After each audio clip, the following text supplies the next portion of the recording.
ստեղծվել է հենց ձեզ համար։ Մենք մեծ ջանքեր դրեցինք, երեք առաջնորդները մեծ ծավալի աշխատանք կատարեցին, որպեսզի այս դաշինքը կարճ ժամանակահատվածում ձևավորվի, ծրագրային դրույթներ ստեղծի, սկզբունքները աշխատանքի կազմակերպումը բավականին բարդ էր, 3 թիմեր ըստ էության կարճ ժամանակահատվածում համագործակցում են իրար հետ, բայց բոլոր այդ դժվարությունները առոչինչ են, եթե նայում ենք այն դժվարություններին, այն սպառնալիքներին, որոնք ծառացած են մեր երկրի առջև։ Եվ իրենք որպես նախկին գործիչներ, պետական գործիչներ, մշտապես այլևս պաշտոնատար անձիկ, քաղաքական գործիչներ կայումս, իրենք բոլոր տարբեր կարծիքներ ունենալու հանգամանքը դրել են մի կողմ, մի ընդհանուր նպատակի շուրջ միավորվել են եւ այդ նպատակը երկիրը այս իրավիճակից դուրս բերելն է։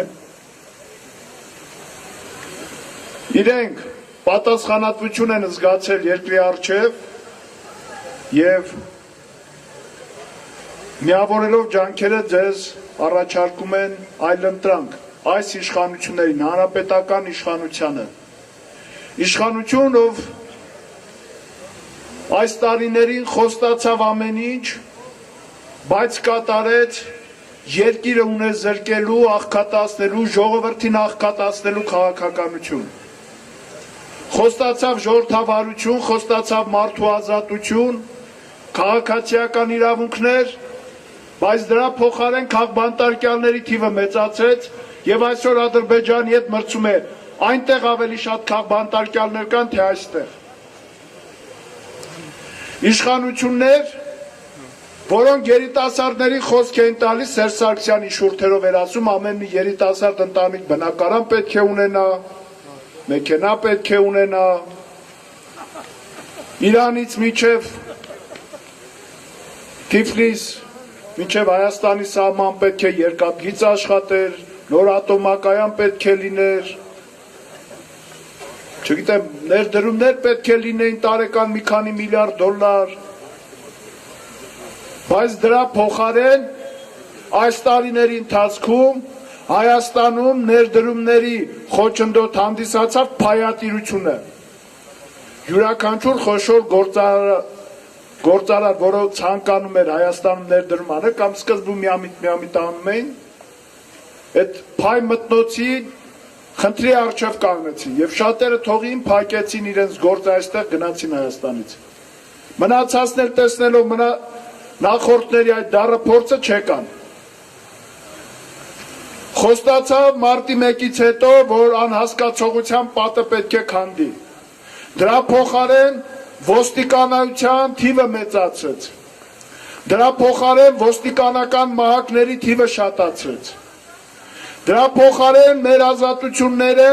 վերցնելով իր իշխանությունը երկարաձգեց, իմանալով, որ ամեն մի ընտրության կեղծված է գնացել։ 13 թվականին հենց այստեղ Սպիտակում Ռաֆի Հովհաննիսյանը հաղթեց, ինչպես ամբողջ Հայաստանում, 70%-ից ավել ձայն տվեցին։ Բայց կեղծեցին, դա էլ կեղծեցին։ Այսօր աշխարհում ոստիկանության եւ ժողովրդի հարաբերակցության թիվը Հայաստանում առաջինն է։ Հայաստանը աշխարհում առաջինն է դրանով, որովհետև մեզանից վերցել են ամեն ինչ, մենք չենք ընդունում իրենց, եւ իրենք ապօրինաբար են պահում իրենց իշխանությունը։ Ցավս է, որ մեր եղբայրները, ովքեր ոստիկանությունում ծառայում են, դարձել են իշխանության մահակը եւ ապօրինի հրամաններ են անում։ Ցավս է, որ այսպես շարունակվելու դեպքում ինչպես մնացածին օպտիմիզացիայի ենթարկեցին, կրճատումներ արեցին, վաղը չեմ իսօրը իրենց է սպառնալու դա։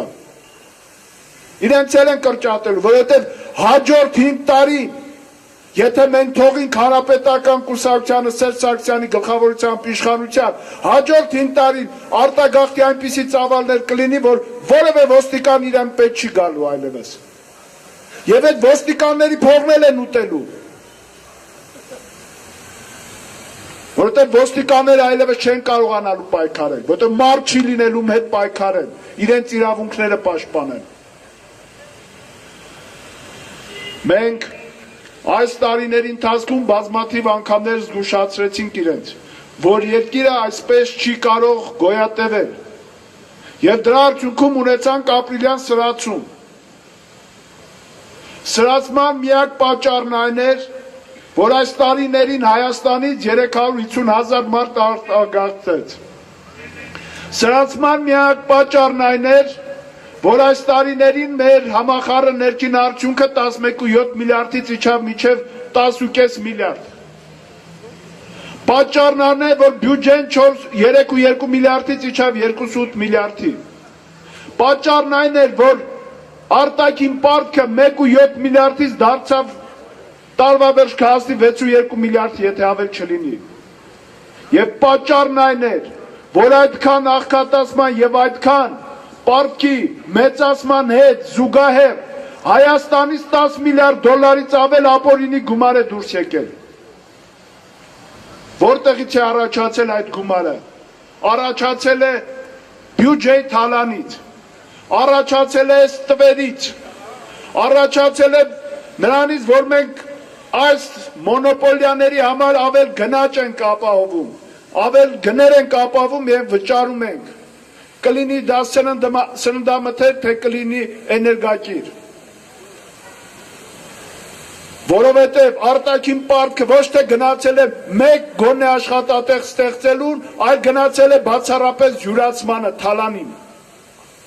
Որ հյուսիս-հարավ ճանապարհ են սարքում, արդեն կեսը պետք է ավարտած լինեն, ընդամենը 50 քանի կիլոմետր են սարքել։ Էն էլ ամենաուղիղ տեղը։ Մինչդեռ հարյուրավոր միլիոններ դոլարներ արդեն այդ ճանապարհի համար վերցրել եւ ծախսել ենք։ Ահա որն էր ապրիլյան սրացման պատճառը, այդ քառօրյա պատերազմի պատճառը։ Պատճառն այն էր, որ փոխարեն բանակը հզորացնել, սեփական գրպաններն են մեծացնում, օֆշորային հաշիվներում գումարներ են դնում։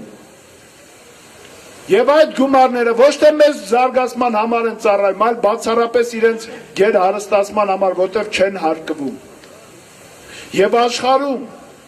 եթե այդպիսի մի փաթեթ բացվում է, ինչպիսին Պանամյան փաթեթն է,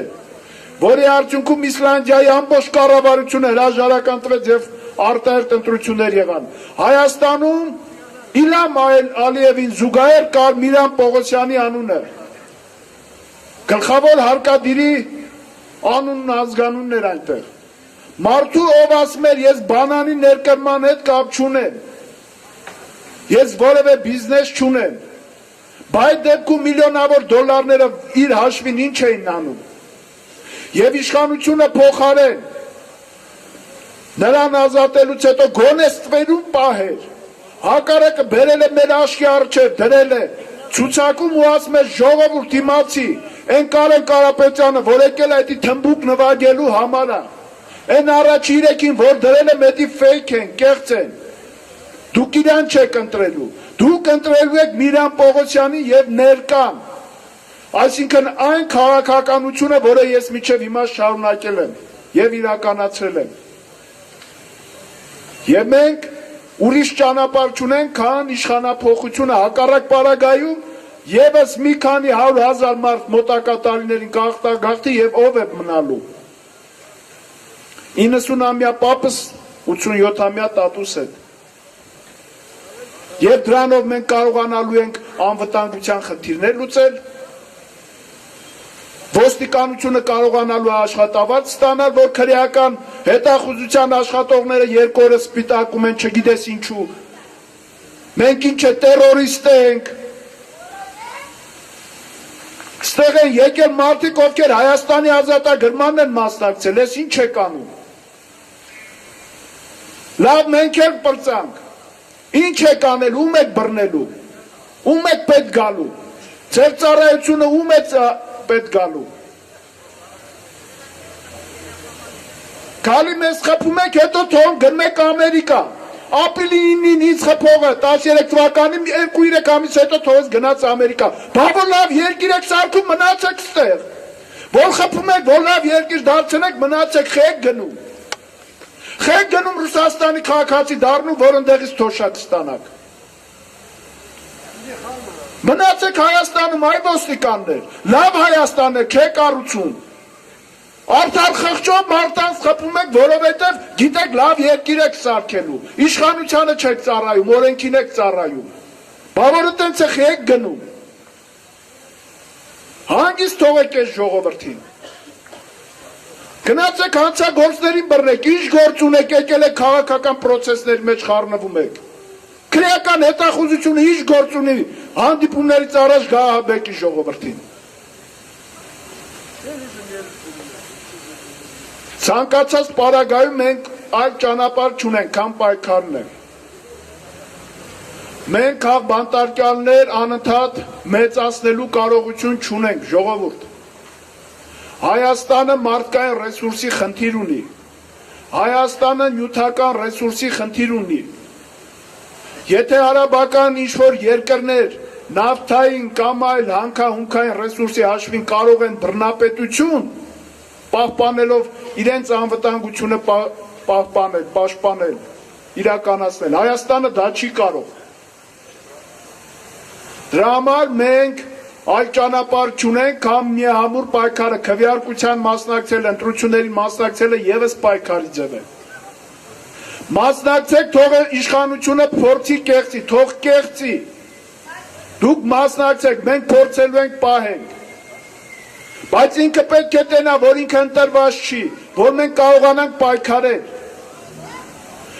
Մասնակցեք, ձեր մասնակցության պարագայում հնարավոր է,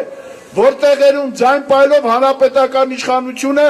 մեծամասնությունից զրկվի եւ մեր այլ ընդդիմադիր ուժերի հետ միասին նոր կոալիցիա ձևավորելով կարողանանք իշխանափոխություն իրականացնել երկրում։ Զրո է իրենց ռեյտինգը։ Զրո է։ Հակառակ պարագայում ամբողջ ուժային կառույցներին չէին դնի, ինչ եթե Օհանյան Ռաֆի Օսկանյան դաշինքը քաղաքացիների հետ հանդիպում է։ Բա որ մեր ռեյտինգը ցածր է, ինչի եք այդքան վախենում։ Սամվել Բաբայանին ապօրինի կերպով ինչի եք ձերբակալում։ Ազգային հերոսին, որը Արցախի ազատամարտի հերոսներից է, հաղթական բանակի հրամանատար։ Ալիևն ասում է գալու եմ Հայաստան, Երևան թե խմեմ, իրենք էլ Սամվել Բաբայան են բռնում։ Հեշտ ասում եք Ալիևի թե խմելու պրոցեսը։ Այս քանի օր է մենակ էդ են խոսում, տարածներ տանք։ Այդ ղարսը որ տվեցիք, զորքը չհասավ Երևան։ Թուրքական այդ բոլշևիկյան զորքը չհասավ Երևանի մատույցներ։ Հիմա էլ եք ուզում ղարսը հանձնենք, որ հիմա գան Երևանի մատույցներ։ 3 անգամ սահմանի գիծը երկարելու է, ինչով ենք էդի պահելու։ Քրեական հետախուզության աշխատողներով, ոստիկանության աշխատողներով, ազգային անվտանգության ծառայության աշխատողներով, դատախազության քննիչներով, եթե կարող ենք այդքանով պահել, հա, տվեք։ Բայց գիտեք, որ դրանցքի 1/10-ը չեք կարողանալու պահել այդ անձանցով։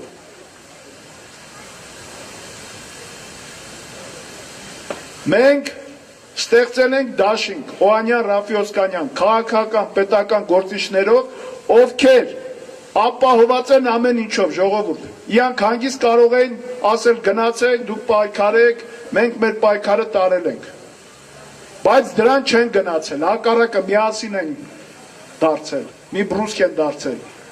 որովհետև պատասխանատվության զգացում ունեն երկրի հանդեպ ինչպես բոլորս։ Որովհետև իրենք կարողանում են ապահովել մի կարևոր գաղափար, որ Հայաստանը, Արցախը, Սփյուռքը պետք է միասնական լինեն։ Առաջի անգամ մենք կարողանում ենք այդ գաղափարը ամրապնդել։ Եվ մենք գործնականում ունենալով եւ գիտելիքը, եւ փորձը, եւ կամքը, գործնականում արմատական բարեփոխումներ ենք անելու երկրում։